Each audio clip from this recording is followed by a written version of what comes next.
ಎಲ್ಲ ಆಫೀಸಸ್ಗೂ including principal secretary, revenue, Chamarajanagar DC, tahsildar ಎಲ್ರಿಗೂ ಈಗಲ್ಲ 2014ನೇ ಇಸ್ವಿನಲ್ಲೇ ಕೊಟ್ಟಿದ್ದೀನಿ.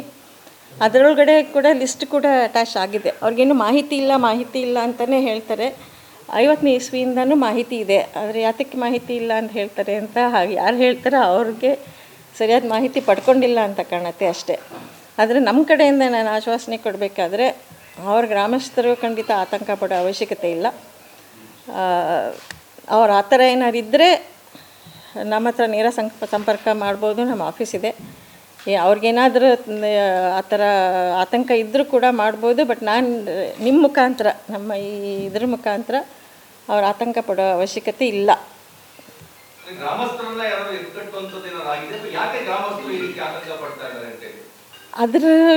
ನಾನು ಊರಲ್ಲಿರಲಿಲ್ಲ, ಇದ್ರ ವಿಚಾರನೇ ನನಗೆ ಗೊತ್ತಿಲ್ಲ. ನಮಗೆ ಅವರು ಮಾಹಿತಿ ಇಲ್ಲ ಅಂತ ಹೇಳಿದಾಗಲೇ ನಮಗೆ ಗೊತ್ತಾದದ್ದು ಯಾತಕ್ಕೆ ಈ ಥರ ಹೇಳ್ತಿದ್ದಾರೆ ಅಂತ. ಯಾರು ಅವ್ರಿಗೆ ಆತಂಕ ಬರೋ ಥರ ಸಂದರ್ಭ ಸೃಷ್ಟಿ ಮಾಡಿದ್ದಾರೆ ಅಂತ ನಾವು ಇಲ್ಲಿ ಗೊತ್ತಿಲ್ಲ. ಅಲ್ಲಿ ಸ್ಥಳದಲ್ಲಿ ಏನಾಗಿದೆ ಅನ್ನೋದು ನಮ್ಗೆ ಗೊತ್ತಿಲ್ಲ. ನಮ್ಮ ಜಮೀನು ಕಿತ್ಕೊಂಡ್ಬಿಡ್ತಾರೆ, ನಮ್ಮ ಮನೆ ಕಿತ್ಕೊಂಡ್ಬಿಡ್ತಾರೆ. ಹಾಗಾಗಿ ನಮ್ಮನ್ನು ನಾವೆಲ್ಲಿ ಹೋಗಬೇಕು ಅನ್ನೋದು ಇದು ಆತಂಕ ಇರೋದು ವಾಸ್ತವವಾಗಿ. ಅದು ಆತಂಕ ಇದ್ದರೆ ಅವ್ರೇನು ಹೇಳ್ತಾರೆ, ಗಿಫ್ಟ್ ಕೊಟ್ಟಿದ್ದಾರೆ ಅಂತ ಹೇಳ್ತಿದ್ದಾರಲ್ವ. ಆ ಥರ ಗಿಫ್ಟ್ ಕೊಟ್ಟಿದ್ದಾಗ ನಾವು ಕಿತ್ಕೊಳ್ಳೋ ಅವಶ್ಯಕತೆ ಇದೆಯಾ? ಅದು ನನಗೆ ಆ ಗಿಫ್ಟ್ ಕೊಟ್ಟು ನಾನು ಹಿಂದೆ 14ರಲ್ಲಿ ಕೇಳಿದ್ದೀನಿ ಅವ್ರನ್ನ. ಅವ್ರು ಆ ಥರ ಇದ್ದರೆ ನನಗೆ ಬರಿಬೋದಾಗಿತ್ತು. DC ಬರೆದಿದ್ದೀನಿ, ತಹಸೀಲ್ದಾರ್ಗೂ ಬರೆದಿದ್ದೀನಿ, ಗೌರ್ಮೆಂಟ್ ಆಫ್ ಕರ್ನಾಟಕಗೂ ಬರೆದಿದ್ದೀನಿ.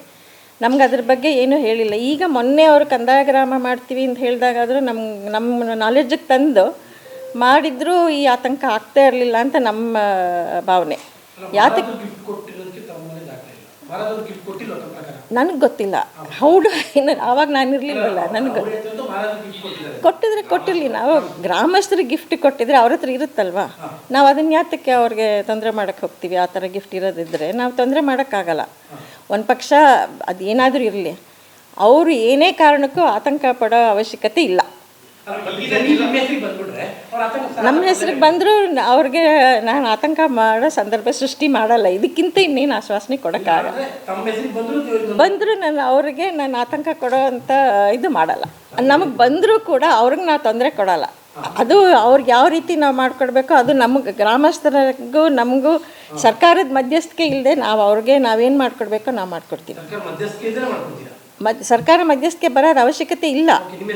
ನಮ್ಮ ಹೆಸ್ರಿಗೆ ಬಂದರೂ ಅವ್ರಿಗೆ ಆತಂಕ ಬರೋ ಸಂದರ್ಭ ಸೃಷ್ಟಿ ಮಾಡಲ್ಲ. ನಮಗೂ ಅರ್ಥ ಆಗುತ್ತೆ ಅವ್ರದ್ದೇನು ಅಂತ. ನಮ್ಗೆ ನಿಜ ಏನು ಅಂತ ಗೊತ್ತಿಲ್ಲ ಅಲ್ಲಿ.